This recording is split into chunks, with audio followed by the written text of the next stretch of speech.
Сметаник пирогыңыз қанша жасасаңыз да дұрыс шықпай жүрсе, дәл осы видео сізге арналған. Видеоны соңына дейін қараңыз. Бісміллах деп ең алдымен таза құрғақ ыдысымызға алдын ала електен өткізілген ұнымызды саламыз. Оның үстінен қант және қамыр қопсытқышты салып, жақсылап араластырамыз. Үстінен бөлме температурасында тұрған сармайды салып, онымен крошка жасап аламыз. Енді оның үстінен жұмыртқа салып, жұмсақ қамыр илейміз. Мінеки қамырымыз осындай жұмсақ эластичный қамыр болып шығу керек. Енді оны осындай асты алынатын формаға фук етіп жайғастырып аламыз да салмасын дайындайтын боламыз.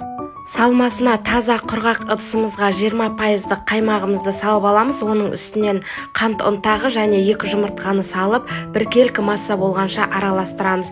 Енді осы массамызды бағана дайындап қойған қамырымыздың үстіне құйып, 160-170 градус қызып тұрған пеште 30-35 минуттың көлемінде пісіріп аламыз. Мінеки біздің пирогымыз пісіп шықты. Енді оның үстіне өз қалауларыңыз бойынша кез келген жеміс немесе мен сияқты дәнектің ұнтақтарымен безендірсеңіздер болады. Сіздермен болған Фариза. Видео рецептін ұнаса сақтап алып жасап көріңіз.